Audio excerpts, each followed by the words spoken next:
So Donald Trump has a problem with MAGA right now. MAGA's leaving in droves. More and more MAGA people come out every day and make videos and talk about how they don't want to follow Donald Trump anymore.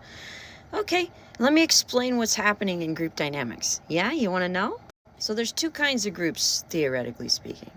There's the groups that are functional and they handle what's going on with reality, right? A bad issue comes up, they deal with it, they talk about it, they discuss it, they get opinions, then they come out with a solution or an attempt at one, right? Groups that are dysfunctional collude to a high degree to not talk about certain things, right? Everybody knows what's not being talked about and they're all working real hard not to talk about it. They are working actively to try and not deal with reality, right? Once you get away from that footing in reality, the group starts to break down, the behavior starts to break down. Because according to group dynamics or the study of group psychology, no actions are independent. You're always making your decisions based on what you think the group will eventually decide, right? The judgment of the group, etc. And that can be any group you're a part of, right? And groups overlap and so forth. But in group dynamics, the thought process is that you're making your decisions not independently. So the only way to make decisions is based on the group. And so the stability of the group is critical to the stability of the decisions, right? You can't make good decisions if you're a part of a group that's not making good decisions, because you just won't have any footing in reality. A leader's primary purpose in a functional group is to say, okay, guys, we've got this reality that's coming up on us. We really need to talk about it. So let's just do this in a really clinical way. We'll be really precise. We'll make sure we get everyone's opinion, right? The leader is the one who determines how all the information is collected regarding this thing that is happening. In the dysfunctional group, right, the reason it's dysfunctional is because the leader is not dealing with that stuff, not dealing with reality. He's dealing with something completely different. We can see that in Donald Trump, right? He's not actually discussing the details of the issues. He's not actually telling us what his plans are and what he intends to do. He just makes a lot of pronouncements. And he's also making his rallies and everything all about himself. And he's constantly trying to get money from people. There's no footing in reality there. Anything he says can be fact-checked and torn to pieces. He's making stuff up, even to the point where they can see that he's making stuff up, which means there's no more footing in reality. There's no functionality of that group. Whenever the group senses anxiety, its first stop is the leader. It's going to put all of its anxieties into the hands of the leader with the assumption that the leader's going to do something with them to manage the group because they have a higher vantage point. They're looking at everybody, not just their own particular thing, supposedly. A good leader actually likes having the responsibility dropped on them, right? Because they feel like, oh, thank God, I don't have to actually try and wrangle the group and bring this up to them. I can just have it dropped on me and then I can take care of it. I can tackle the issue. It'll get handled, right? It'll be solved. But a dysfunctional leader fundamentally does not want that responsibility.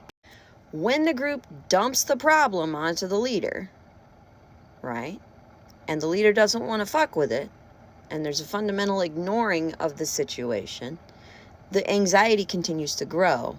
The group eventually disintegrates. They will part ways. They will find other support networks because they are not reliable in this particular group, which is just a fancy way of saying that when the leader isn't telling the truth and isn't tackling reality, the group begins to feel as if maybe they're not such a great leader anymore. But since everything is based on colluding to cover up what we all don't want to talk about, it's difficult to talk about it when they get out or when they start to think that they might want to get out. People are very aware of when they are not getting the answers. They're extremely aware of when their needs are not being met by the leader. The issue in this case is that Donald Trump has come to physically embody all of their particular dilemmas, their issues, right?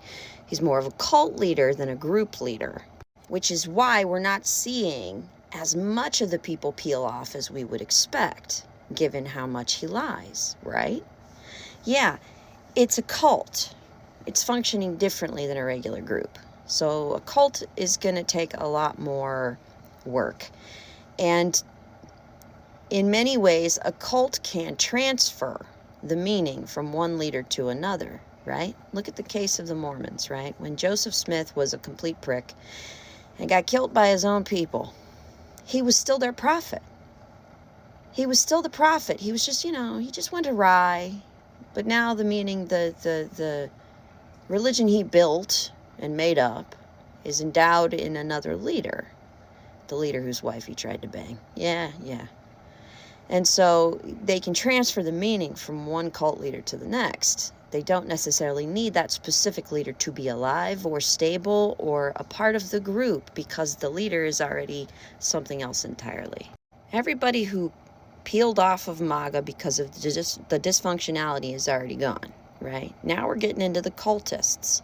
And the cultists have a different set of parameters that they need to peel off. It has to be life or death for them. It has to be existential. But in the case of a campaign and an election, it rarely, if ever, gets existential. It's not for most people. In fact, in many ways, they see it as being the opposite, right? It is an existential threat if they lose, because their way of life is dying out and they're being replaced and blah, blah, blah, blah, blah. Right? He embodies more than just his leadership role. He embodies the philosophy behind their way of life. So they'll never dump him. They'll just shift the meaning from one leader to the next. So, if you really want to be good at predicting, what are we going to see? We're going to see the vast majority of people peel off of him because it's a dysfunctional group. Then we're going to start getting into the cultists. And maybe a few of them will peel off, but the vast majority of them will shift the meaning to another leader, or try to. So look for that. Look for them elevating somebody that they want to have to embody the same thing that Donald Trump embodies. The question is, who will it be, right? And when it comes to cults, it's usually the person who's been their second in command. In this particular case, that would be J.D. Vance. And I don't see that happening, because unfortunately, MAGA doesn't like J.D. Vance, because J.D. Vance said bad things about Donald Trump, quite rightly. It's the one time I agreed with him. J.D. Vance already didn't collude well enough to keep quiet what didn't want to be talked about, right? He didn't participate in that, so he's not a part of the in-group. So who would take the meaning from Donald Trump? Who could carry that? That's the thing I've been wondering about. It's why I've been interested in his kids. It's why I've been looking at his kids.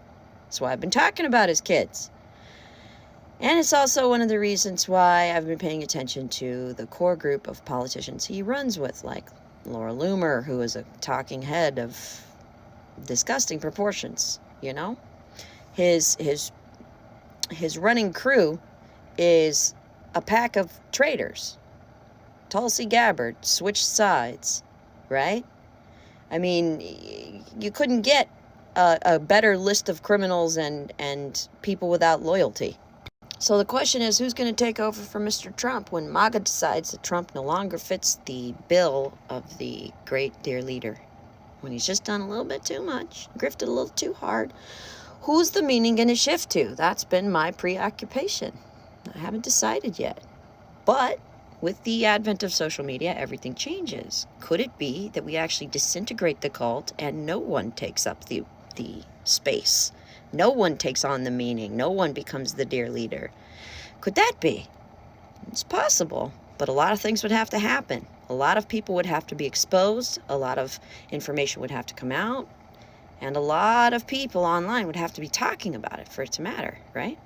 We'll see. We'll see if things fall into place to collapse the cult completely or to shift the meaning from one guy to another.